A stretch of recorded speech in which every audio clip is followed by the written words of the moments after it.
किसानों से जुड़ी हुई एक खबर है, बड़ी बात के तौर पर उसे भी ले लेते हैं। अगर आप खुद पीएम किसान सम्मान निधि के लाभार्थी हैं तो ये खबर आपको खुश कर देगी। किसानों को आर्थिक मदद देने के लिए केंद्र सरकार की तरफ से चलाई जा रही पीएम किसान निधि योजना को लेकर एक बड़ा अपडेट आया है। सरकार की तरफ से देश भर में 9 करोड़ किसानों के बैंक अकाउंट में नवरात्रि के दौरान 2000 रुपए ट्रांसफर किए जाएंगे।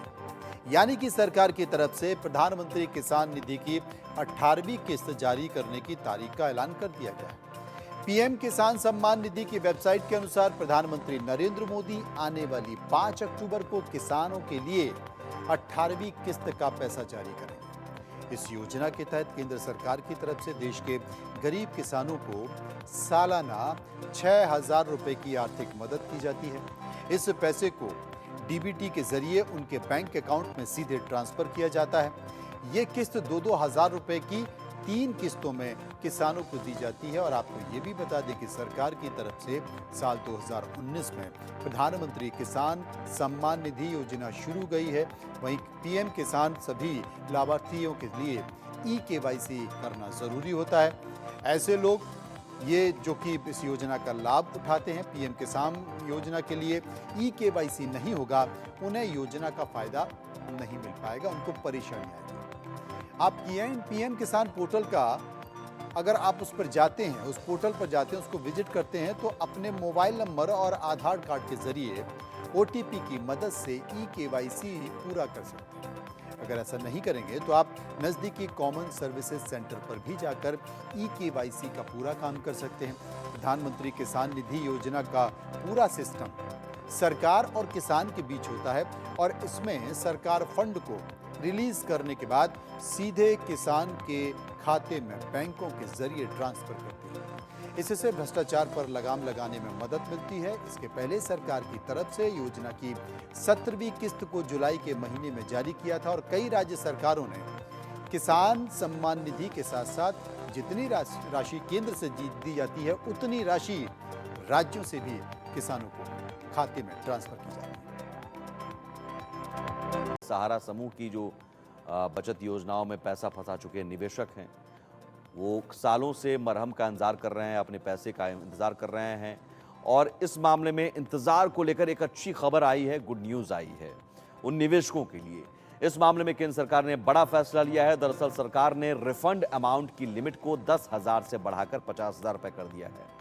सहकारिता मंत्रालय के एक सीनियर अफसर के अनुसार अगले 10 दिनों में करीब 1,000 करोड़ रुपए का पेमेंट किया जाएगा। सरकार ने अब तक CRCS सहारा रिफंड पोर्टल के जरिए सहारा समूह की सहकारी समितियों के 4.29 से ज्यादा जमाकर्ताओं 2 लाख से ज्यादा जमाकर्ताओं को 370 करोड़ रुपए जारी किए। सरकार रिफंड जारी करने से पहले जमाकर्ताओं के क्लेम की सावधानी से जांच कर रही है। अब आपको ये बताते हैं कि इस पूरी खबर में बड़ी बात क्या है। बड़ी बात यह है कि केंद्र सरकार ने जमाकर्ताओं के लिए रिफंड अमाउंट की लिमिट बढ़ा दी है और इससे राहत मिलेगी उन निवेशकों को जो पैसे का इंतजार कर रहे थे, रिफंड का इंतजार कर रहे थे। और अमाउंट की लिमिट को 10,000 रुपये से बढ़ाकर 50,000 रुपये कर दिया गया है रिफंड लिमिट को।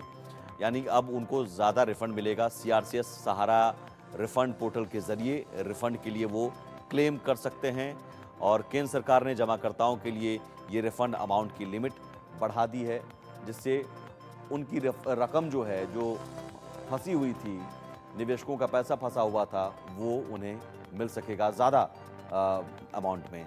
दरअसल सहारा जमाकर्ताओं को रिफंड की रकम लौटाने के लिए सुप्रीम कोर्ट के आदेश पर जुलाई 2023 को CRCS सहारा रिफंड पोर्टल शुरू किया गया था।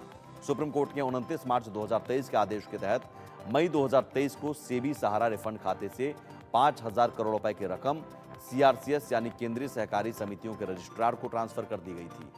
बता दें कि इससे पहले सुप्रीम कोर्ट ने सहारा समूह को कड़ी फटकार लगाई थी। हाल ही में सुप्रीम कोर्ट ने सहारा ग्रुप से कहा था कि वो अपनी संपत्ति बेचकर निवेशकों का पैसा लौटा सकता है। कोर्ट ने कहा कि सेबी सहारा रिफंड खाते में 10,000 करोड़ रुपए जमा करने के लिए समूह को प्रॉपर्टी बेचने से कोई रोक नहीं सकता है। बता दें कि सहारा समूह ने अपनी छोटी बचत योजनाओं के जरिए जमाकर्ताओं से करोड़ों रुपए जुटाया था, लेकिन ग्रुप के आर्थिक हालात बिगड़ने पर जमाकर्ताओं का पैसा पिछले 12 सालों से फंसा हुआ है। आज के समय में सेविंग अकाउंट हर किसी के लिए जरूरी है। अब तमाम सरकारी योजनाओं का लाभ उठाने के लिए बैंक अकाउंट होना जरूरी है। वहीं इसके बिना डिजिटल ट्रांजैक्शन नहीं किया जा सकता। भारत में बैंक अकाउंट खोलने पर कोई भी प्रतिबंध नहीं। इसकी वजह से हर व्यक्ति के पास 2 या फिर उससे ज्यादा के बैंक अकाउंट हैं। बचत खाते में आपका पैसा सुरक्षित भी रहता है और समय समय पर बैंक इस जमा रकम पर ब्याज भी देता है। नियमों के अनुसार जीरो बैलेंस अकाउंट को छोड़कर सभी अकाउंट में मिनिमम बैलेंस रखना जरूरी है, नहीं तो बैंक आपसे पेनल्टी वसूलता है। लेकिन बचत खाते में अधिकतम कितना पैसा रखा जा सकता है, इस बारे में कोई बात नहीं होती है। आज हम इस खबर के माध्यम से आपको बताएंगे कि आप अपने सेविंग अकाउंट में कितने पैसे रख सकते हैं, क्योंकि ये जरूरी बात है। नियमों के मुताबिक आप अपने बचत खाते में कितना भी पैसा रख सकते हैं और इसके लिए कोई सीमा नहीं है। लेकिन अगर आपके खाते में जमा रकम ज्यादा है और वे इनकम टैक्स के दायरे में आती है, तो आपको उस आय का सोर्स बताना होगा। इसके अलावा बैंक ब्रांच में जाकर कैश जमा करने और कैश निकालने की भी एक सीमा होती है। लेकिन चेक या ऑनलाइन माध्यम से आप बचत खाते में 1 रुपए से लेकर हजारों, लाखों और करोड़ों तक जमा करा सकते हैं, उसमें कोई पाबंदी नहीं है। अगर आप बैंक में 50,000 रुपए या ज्यादा, जैसे ग्राफिक के जरिए आपको दिखाई दे रहा है, अगर आप बैंक में 50,000 या इससे ज्यादा नगद जमा कराते हैं तो आपको इसके साथ अपना पैन अकाउंट भी देना पड़ेगा, पैन नंबर देना पड़ेगा। आप एक दिन में 1 लाख रुपए तक नगद जमा कर सकते हैं। साथ ही अगर आप अपने खाते में नियमित रूप से नगद जमा नहीं कराते तो ये सीमा 2.5 लाख रुपए तक हो सकती है। इसके अलावा एक व्यक्ति एक वित्तीय साल में अपने खाते में अधिकतम 10 लाख रुपए नकद जमा कर सकता है। ये सीमा कुल मिलाकर 1 या उससे ज्यादा खाते वाले टैक्स पेयर के लिए है।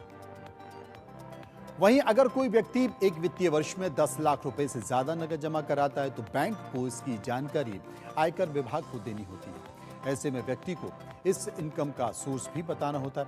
अगर व्यक्ति इनकम टैक्स रिटर्न के सोर्स के बारे में संतोषजनक जानकारी नहीं दे पाता है तो वो इनकम टैक्स विभाग के रडार पर आ सकता है और उसके खिलाफ जांच की जा सकती है। पकड़े जाने पर भारी जुर्माना भी लगाया जा सकता है। अगर व्यक्ति आय के स्रोत के बारे में नहीं बताता है तो जमा की गई राशि पर 60% टैक्स, 25% सरचार्ज और 4% सेस लगाया जा सकता है। हालांकि इसका मतलब ये नहीं हुआ कि आप 10 लाख रुपए से ज्यादा का कैश ट्रांजैक्शन नहीं कर सकते। अगर आपके पास इस आय का सबूत है तो आप बेफिक्र होकर कैश जमा कर सकते हैं। हालांकि फायदे के नजरिए से इतना पैसा अपने सेविंग अकाउंट में रखने से बेहतर है कि आप उस रकम को एफडी में बदल लें या फिर किसी दूसरी जगह निवेश कर दें जहां से आपको बेहतर रिटर्न मिल सके।